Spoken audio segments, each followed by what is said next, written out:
When my son's name was mentioned to people when he was alive and even after his death, people always said and still say the same thing. That guy had the best smile and always had such a positive attitude and kind heart. Cole had the ability to make everyone he met feel special and loved. If he engaged in any type of conversation with anyone, a friend, a family member, a stranger, anyone, he always completely focused his attention on what they were saying with a genuine, caring manner. If Cole was personally struggling with something or having a bad day, most people would never know it. Throughout his life, he was always more concerned with helping other people with their own personal struggles than focusing on his. He was a great musician, a lyricist, a poet, and he thanked God daily for those gifts. Music and God were the most important things in his life. Most of the 200 plus songs and poems he wrote throughout his life contain lyrics that helped him cope with the world. He really didn't write the lyrics for or about himself. He hoped they would help others with their struggles. He said from an early age, he hoped his music would change the world.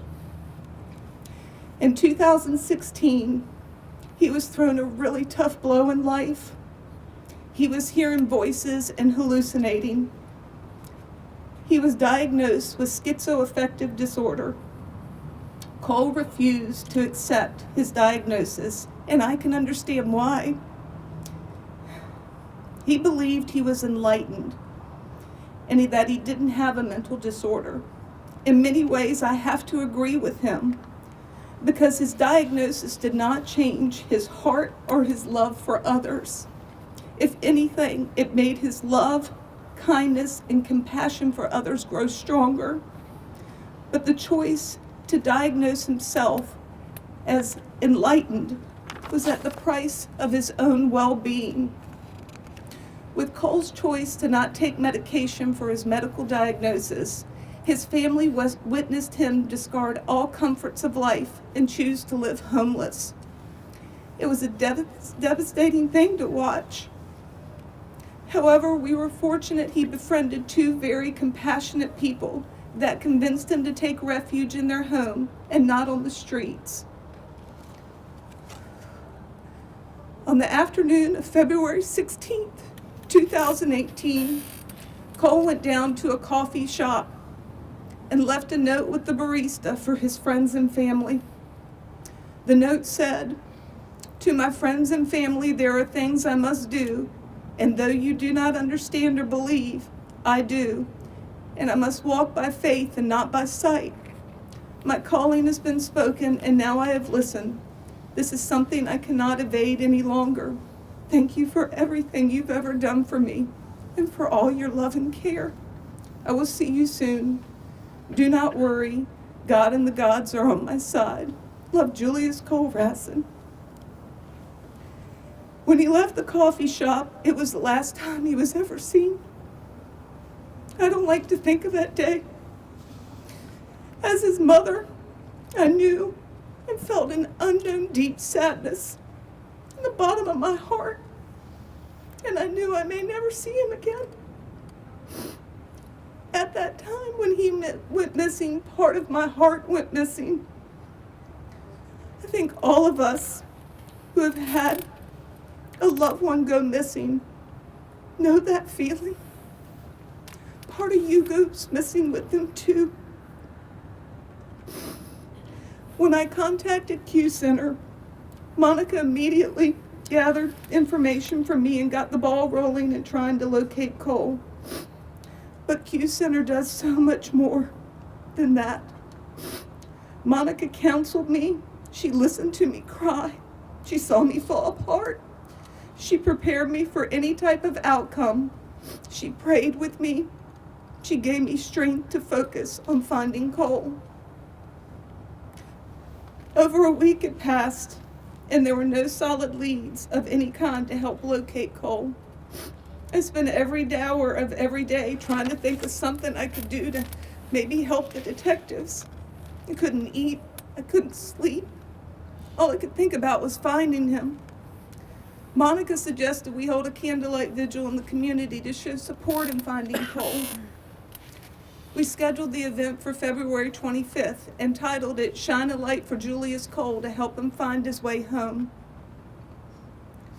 On February 24th, the day before the candlelight, I received a phone call from Cole's father. He told me that the detectives believed they had discovered Cole's body in the Cape Fear River.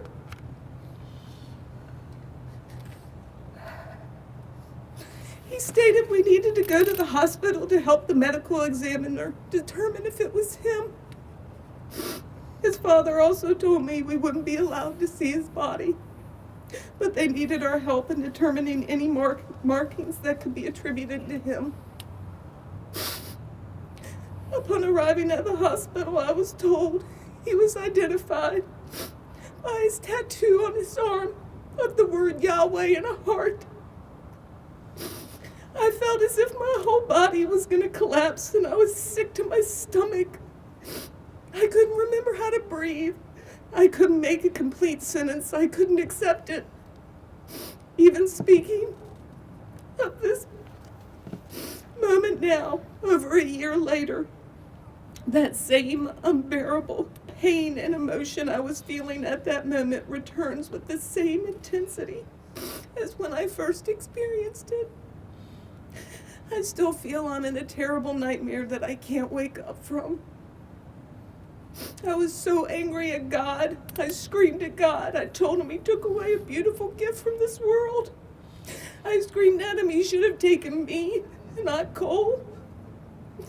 I told God I didn't care if what I was saying was wrong or blasphemous. I wanted my son back, and he took him from me. But I didn't stay mad at God for long, because I couldn't, because God gave me and the world Cole.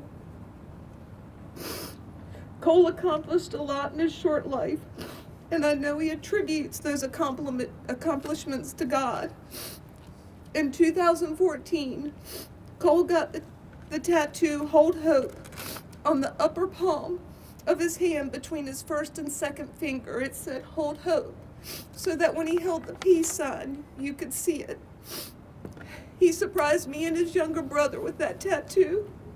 The three of us were going through some difficult struggles that were beyond our control during the time. When he showed us the tattoo for the first time, he said, "Hold hope, we will all find peace." And he wrote a song about hope to go with the tattoo. It meant the world to his brother and me that he would do that. However, we had no idea in 2014 that the very words Cole wrote to bring us comfort then would also be the words that gave us the strength we needed to heal from the loss of his life in 2018. It's been a tough year. There are hard days, really hard days. But on those hard days, I remember Cole would want me to hold hope and to find peace. So many people have gotten that same Hold Hope tattoo. Hannah Cole continued his message to spread hope and love by releasing 6 of his songs on her album and by starting a nonprofit called Music Heals Minds in his honor. His friend Sonny Plant, who has now become my friend, continues to write about him. I stand here telling his story, but I'm blown away because I really don't have to. He left his story in his own words and memories in every person he showed kindness to. He left a legacy of love that lives on in so many people. I am so very thankful to the Q Center for the work they did to help find him, as well as the work they do to help find other missing loved ones. This organization is truly the definition of hope. Webster's dictionary defines hope as a person or thing that may help or save someone. Q Center embodies that definition and the tireless work they do to find missing persons, and also the emotional support they give to their loved ones. To all of you, I leave you with Cole's wish to the world. Hold hope. We will all find peace.